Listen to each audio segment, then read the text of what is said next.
ಮುಟ್ಟದೇನು ಆ ದೈವದಾಜ್ಞೆನೇ ಎಲ್ಲಾನು.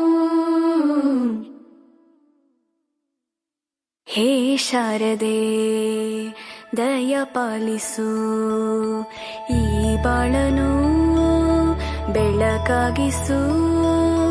ಹೇ ಶಾರದೆ ದಯ ಪಾಲಿಸು, ಈ ಬಾಳನು ಬೆಳಕಾಗಿಸು.